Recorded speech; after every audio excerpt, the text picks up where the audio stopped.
Puisi Fadlizon yang berjudul Doa yang Ditukar masih memanas. Fadli sudah dituntut untuk minta maaf, namun menolak. Bila secara hukum puisi Fadli tidak bermasalah, lantas bagaimana menyelesaikannya? Dan apa tanggapan anak Kiai Haji Maimun Zubair atas sikap Fadli? Kami akan membahasnya bersama dengan putra dari Mbah Mun, yaitu Taci Yasin, dan juga Ketua MK tahun 2008-2013, Profesor Mahfud MD, dan kami juga akan terhubung dengan Ketua DPP Partai Gerindra, Nizar Zahro. Saya sapa dulu semuanya. Assalamualaikum, selamat sore Bapak-Bapak. Waalaikumsalam warahmatullahi wabarakatuh. Selamat sore. Ya, saya terlebih dahulu menuju ke Taci Yasin. Gus, bait pertama dari puisi Fadli, doa sakral, seenaknya kau begal, disulam tambal, tidak punya moral, agama diobral. Yang Anda ketahui dan Anda dengar langsung dari ayahanda, apakah tersinggung dengan bahasa ini? Sampai saat ini bapak saya nggak pernah bicara tentang soal puisi ini ya. Cuman memang beberapa putranya, termasuk saya, ada adik saya, itu juga menyayangkan. Bahkan adik saya, kalau ada demo-demo saya dikabarin, saya ikut datang ke beliau gitu. Tapi secara personal, Anda memandang bait-bait dalam puisinya, Anda sudah baca kan puisi itu? Bagaimana Anda memaknai puisi ini, Gus? Kalau saya memaknai, memang ini kurang adab ya, suul adab. Jadi beliau tidak menghormati para kiai. Karena bagaimanapun siapa saja yang berdoa di situ tentu adalah seorang tokoh, seorang kiai. Entah itu beliau juga sudah mengakui bahwa itu bukan untuk Kiai Maimun, akan tetapi untuk nyerang ada seorang yang membidik Kiai Maimun. Di doa itu yang mengusik di hati saya, di akal pikiran saya, direvisi. Doa yang bait ke berapa itu, yang kalimat yang kedua itu, doa sakral. Kenapa kau tukar? Direvisi sang bandar. Oke, ini ada yang mengklarifikasi ke saya. Kau tukar. Oke, kalau ditukar itu mungkin diperintah untuk menukar. Oke, kalau kau itu bukan Kiai Maimun atau kiai yang lainnya. Lalu yang paling akhir itu direvisi sang bandar. Kalimat bandar itu. Bandar itu kepada siapa sih? Bandar itu apa? Bandar itu orang yang membayarkan. Artinya ada seorang bandar, ada orang membayar untuk doa. Artinya kiai ini bisa dibayar untuk mendoakan. Ini kan salah. Ini menjatuhkan nama kiai. Ini yang nggak saya sukai. Baik, saya sejenak menuju ke Prof Mahfud. Prof. Ya, Anda menyebutkan bahwa laporan yang tepat untuk kasus ini adalah ke Dewan Etik DPR RI. Mengapa demikian, Prof? Ya, begini, laporan ke pertama begini ya, secara hukum itu tidak bisa, karena hukum itu tidak bisa diperkarakan sebagai penghinaan atau fitnah atau penistaan atau apapun ya secara hukum. Karena hukum itu menghendaki nama yang disebut siapa. Kalau orang hanya menyebut yang tidak jelas namanya, itu kan tidak ada yang bisa membuktikan. Meskipun orang yakin, orang percaya, tidak ada yang bisa membuktikan bahwa itu ditujukan ke Mbah Maimun. Tetapi isi puisinya itu sendiri terkait dengan konteks peristiwa saat itu, memang itu tidak dapat disangkal oleh opini publik itu ditujukan ke Kiai Maimun dan 3 orang yang terkena di situ. Kiai Maimun disebut karena apa?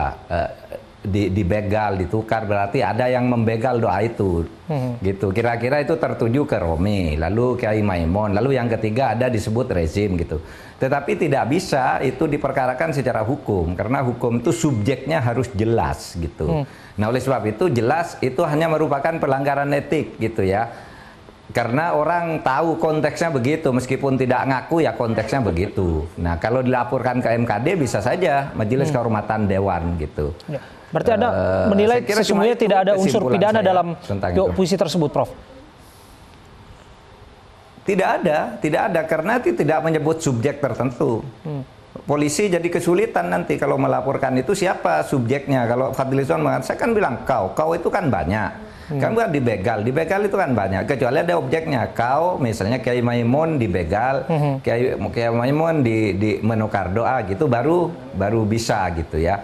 Oleh sebab itu menurut saya itu ya pelanggaran etik gitu. Tidak bisa dipaksa-paksakan lapor ke polisi. Menurut saya tidak ada gunanya juga. Polisi tidak akan bisa menindak.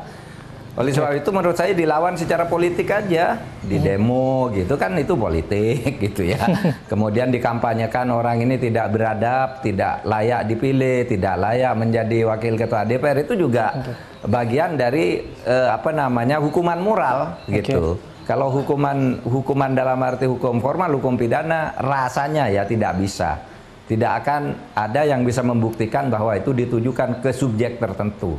Sama juga dengan orang mengatakan barang siapa mencuri di masjid, gitu, kan itu barang siapa, sama dengan kau saja itu. Kau itu kan banyak gitu. Kecuali ada menyebut Mahfud mencuri di masjid, Mahfud menukar doa. Nah itu sudah ada itu subjeknya. Kalau ini tidak ada nama, kau itu kan untuk orang banyak. Oke. Begitu. Jika kemudian Puisinya dilaporkan sendiri sih dangkal, tidak ada isinya.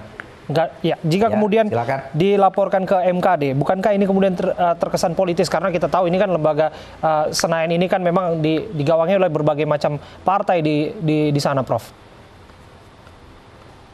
Ya memang politis, laporannya ini politis. Dewan Etik di lembaga politik di Mama Fadlizon ikut memimpin dan ada di dalamnya gitu. Ya, saya kira memang itu jalannya. Kalau ke polisi Anda hanya akan merepotkan polisi aja, mau cari pasal mana dan siapa yang dihina. Nanti Fadlizon dipanggil, saya tidak nyebut nama siapapun kan begitu. Sebab itu apa yang dilakukan oleh Mbak Lisa, misalnya sudah benar, tanyakan itu yang dimaksud kau itu siapa. Anda kok brutal misalnya begitu tuh, lalu artinya apa? Artinya saling perang opini saja. Sehingga masyarakat tahu, oh secara moral atau secara etik Fadlizon ini sudah melanggar gitu. Tapi secara hukum tidak bisa. Oke, saya sapa jika demikian Ketua DPP Partai Gerindra, Bang Nizar Zahro. Bang Nizar. Halo? Ya, Bang Nizar, bisa mendengar suara saya ya? Iya.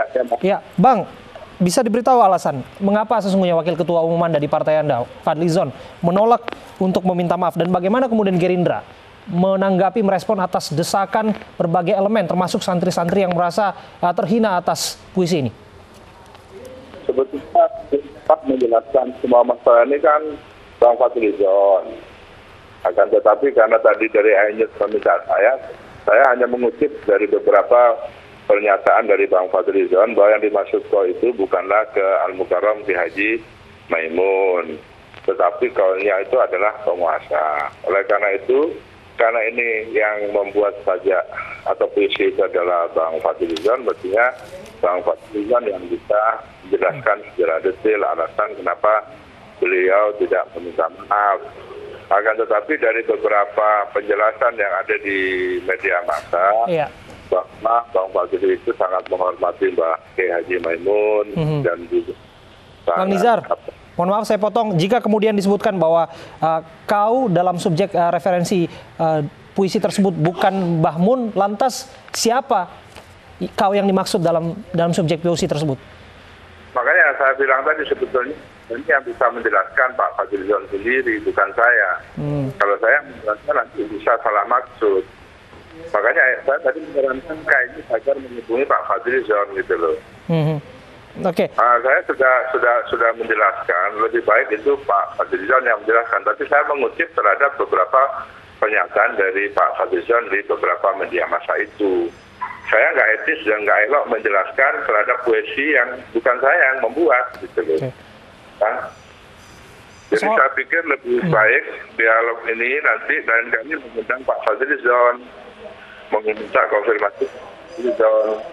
Oke, tapi bagaimana kemudian partai Anda menanggapi isu ini yang berkembang? Polemik ini kan berkembang sebagaimana mestinya begitu, karena kita lihat juga banyak desakan publik yang ingin meminta Fadli untuk meminta maaf. Di sisi lain bahwa ini juga belum jelas ini subjek kaunya siapa. Ini bisa diperjelas bagaimana kemudian reaksi partai? Kalau dari penjelasan Pak Fadli, yang dimaksud karena bukan Kiai Haji Maimun, kemudian dia minta maaf, kita bisa agar masalah ini bisa dijelaskan oleh beliau langsung ke publik gitu loh. Oke. Jadi tidak menjadi perdebatan lagi.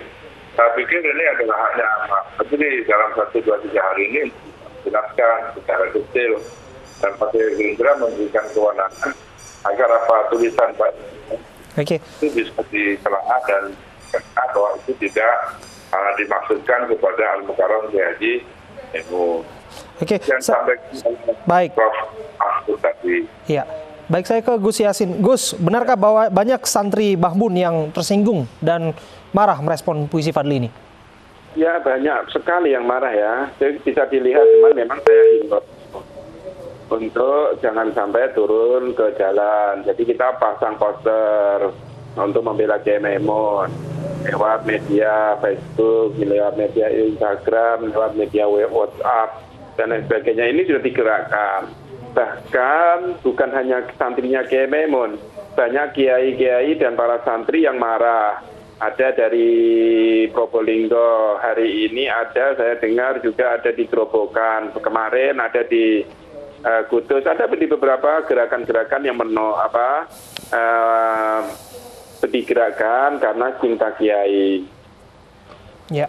Itu sudah cukup sebenarnya. Iya, nanti saya akan bertanya kepada Prof. Mahfud, bagaimana kemudian semestinya santri, utamanya NU ya, bereaksi soal isu ini, karena bagaimanapun kan Bahmun juga adalah seorang guru dan tauladan, seorang kiai yang simbol kehormatan bagi para santri. Kita bahas sesaat lagi ya, tetap bersama kami, Prof. Mahfud, Gus Yassin, kami kembali saat lagi untuk Anda.